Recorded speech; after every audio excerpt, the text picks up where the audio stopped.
काफी खराब हो गई थी, क्योंकि वह भी जानता था कि यह चीज इसके लिए उतनी अच्छी नहीं है। तभी हाओ चेन अचानक से इसके ऊपर अटैक करना शुरू कर देता है, लेकिन इस बार उसने एक साथ में 18 बार अटैक कर दिया था। इसलिए यह देखते ही हुआंग यी भी अपने चारों तरफ कोई शील्ड बनाने की कोशिश करता है, लेकिन असल में इस बार वाला हाओ चेन का अटैक बहुत ही ज्यादा पावरफुल था, जिसे देख अब यहाँ पर मौजूद बाकी लोग भी काफी हैरान हो गए थे। और फिर इसमें से एक असैसिन सोचने लगता है कि क्या हाओ चेन ने हुआंग यी को हरा दिया, लेकिन तभी हम देखते हैं कि खुद हाओ चेन भी काफी हैरान हो गया था, क्योंकि असल में हुआंग यी ने इसके हर एक अटैक से खुद को बचा लिया था। तभी हाओ चेन देखता है कि हुआंग यी इसके ऊपर अटैक करने के लिए फिर से रेडी होने लगा है। और इसमें भी सबसे हैरानी वाली बात यह होती है कि उसकी स्पिरिचुअल पावर बहुत ही धीरे धीरे कंज्यूम हो रही थी। इसीलिए हाओ चेन डिसाइड करता है कि उसे यह मैच जितनी जल्दी हो सके उतनी जल्दी ही खत्म करना होगा, क्योंकि अब इसके पास में बहुत ही कम स्पिरिचुअल पावर बची हुई थी। अब इसके तुरंत बाद ही वो अपने होली स्पिरिट फर्नेस के पावर का यूज करना भी शुरू कर देता है। और फिर हम देखते हैं कि इसके मदद से उसने हुआंग यी को बहुत ही आसानी से पकड़ लिया था, जिस बात से खुद हुआंग यी भी काफी हैरान हो गया था। इसी के साथ अब यहाँ पर मौजूद सभी मास्टर भी काफी हैरान होने लगे थे, क्योंकि हाओ चेन का होली स्पिरिट फर्नेस इवॉल्व हो गया था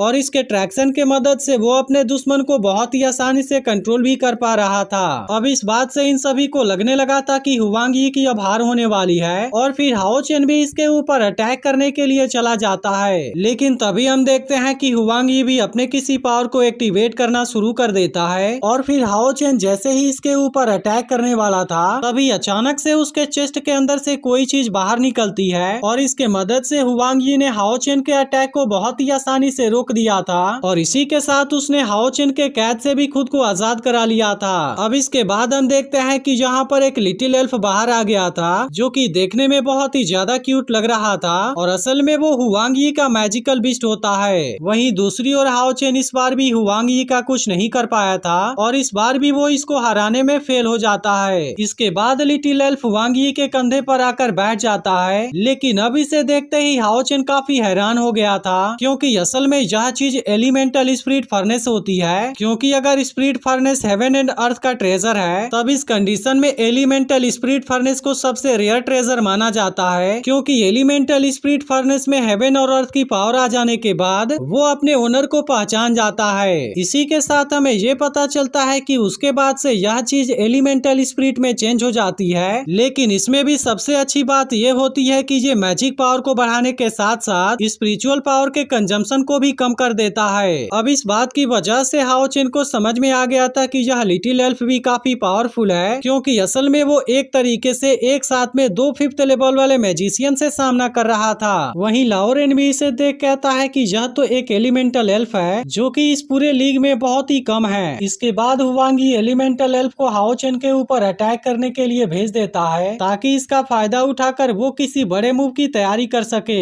अब यह लिटिल एल्फ अचानक से एक अर्थ जाइंट में बदल जाता है, जिसे देखते ही सभी लोग काफी हैरान हो गए थे, क्योंकि असल में यह चीज लेवल 5 की सबसे ताकतवर अर्थ मैजिक होती है। अब हम देखते हैं कि हुआंग यी अपने मैजिक का यूज करके इस अर्थ जाइंट को कंट्रोल कर रहा था, और इसके मदद से वो हाओ चेन के ऊपर अटैक करना शुरू कर देता है। अब यह देख हाओ चेन एक बैरियर को क्रिएट करके खुद को बचाना चाहता था, लेकिन इसके बाद भी अर्थ जाइंट इसके बैरियर को बहुत ही आसानी से तोड़ देता है। इसके बाद हाओ चेन खुद को बचाने के लिए इसके ऊपर अटैक करने लगा था, लेकिन हम देखते हैं कि अर्थ जाइंट की डिफेंसिव पावर सच में बहुत कमाल की होती है, जिसके वजह से उसकी इंजरी अपने आप हील हो जा रही थी। अब इस बात से हाओ चेन की परेशानी और ज्यादा बढ़ गई थी, क्योंकि वो अपने अटैक से इसको जख्मी भी नहीं कर पा रहा था, जबकि उसकी स्पिरिचुअल पावर अब खत्म होने वाली होती है। इसके बाद वो डिसाइड करता है कि वो हुआंग यी को और किसी स्पेल को यूज करने में कामयाब नहीं होने देगा, क्योंकि अगर ऐसा हुआ तो इस गेम में वो जरूर हार जाएगा।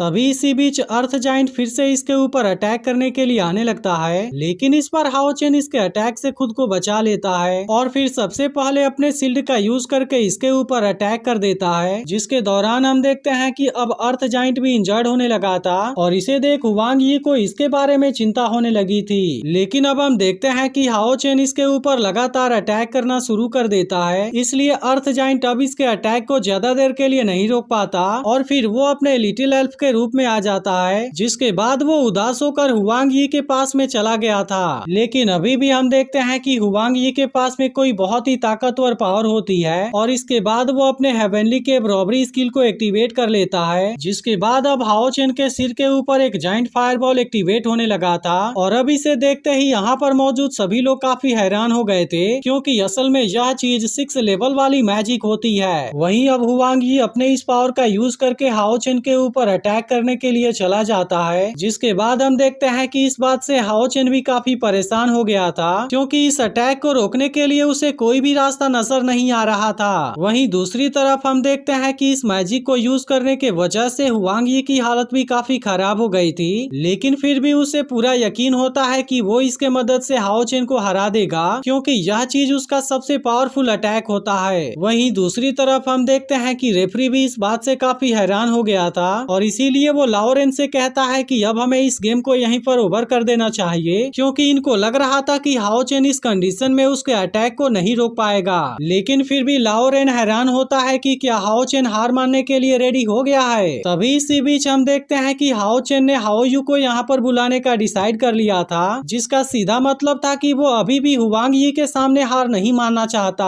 अब इस बात से यहाँ के सभी लोग काफी हैरान हो गए थे, क्योंकि अभी तक इनमें से किसी ने भी इसके मैजिकल बीस्ट को नहीं देखा था। अब इसके कुछ ही समय के बाद हाओ यू भी यहाँ पर आ जाता है, जिसे देख एक असैसिन पूरी तरह से हैरान हो गया था और फिर वो कहने लगता है कि एक बॉल जैसा दिखने वाला चीज मैजिकल बीस्ट कैसे हो सकता है। वहीं हम देखते हैं कि अब हाओ यू को यहाँ की सिचुएशन पूरी तरह से समझ में आ गई थी, जिसके तुरंत बाद ही वो हाओ चेन की मदद करने के लिए रेडी भी हो जाता है और इसके बाद वो अपने 5th लेवल वाले स्पिरिट रिन्यूअल टेक्निक का यूज करना शुरू कर देता है। लेकिन अब हाओ यू को देखते ही ये सभी लोग काफी हैरान हो गए थे, क्योंकि आज तक इन्होंने ऐसा मैजिकल बीस्ट कभी भी नहीं देखा था। तभी इसी बीच हमें यहाँ पर 2 लड़कियों को आपस में बात करता हुआ देखते हैं, जिनमें से एक लड़की को यकीन होता है कि हाओ यू इस 6 लेवल वाले मैजिक को नहीं रोक पाएगा, जबकि दूसरी तरफ हम देखते हैं कि हाओ यू इसे रोकने के लिए पूरी तरह से रेडी हो गया था और फिर वो यहाँ पर अपने लाइट ऑफ फायर पावर को यूज करना शुरू कर देता है, जिसे देख अब यहाँ के सभी मास्टर काफी हैरान हो गए थे, क्योंकि हाओ यू के पास में लाइट और फायर दोनों एट्रीब्यूट मौजूद होते हैं। लेकिन अभी भी इनमें से बहुत से लोगों को इस बात के ऊपर यकीन नहीं हो रहा था, क्योंकि इसी के साथ हाओ यू 5th लेवल वाले पावर का यूज भी कर रहा होता है। लेकिन तभी पता चलता है कि हाओ यू के पास में असल में तो 3 एट्रीब्यूट हैं और इसी के साथ अब उसने यहाँ पर अपने वाइन पावर का भी यूज करना शुरू कर दिया था, जिसके वजह से यहाँ पर एक बहुत बड़ा टोर्नाडो जनरेट हो गया था।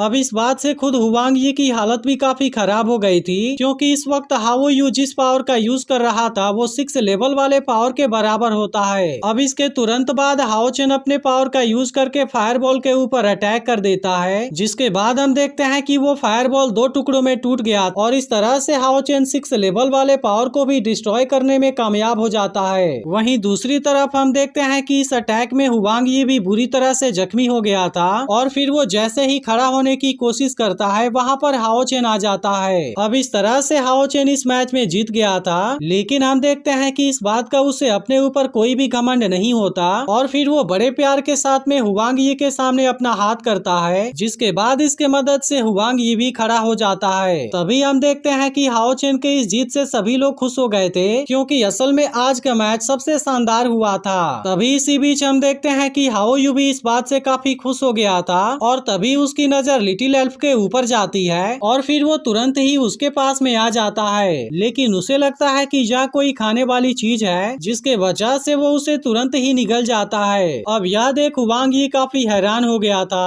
और फिर वो अचानक से बेहोश होकर नीचे गिर जाता है। अब इसी के साथ एपिसोड यहीं पर एंड हो जाता है, लेकिन अगर आपने इसके पिछले एपिसोड को मिस कर दिया हो तो लेफ्ट वाली वीडियो जरूर देख लेना और अगर आपको एक्सप्लेनेशन अच्छी लगी हो तो वीडियो को लाइक जरूर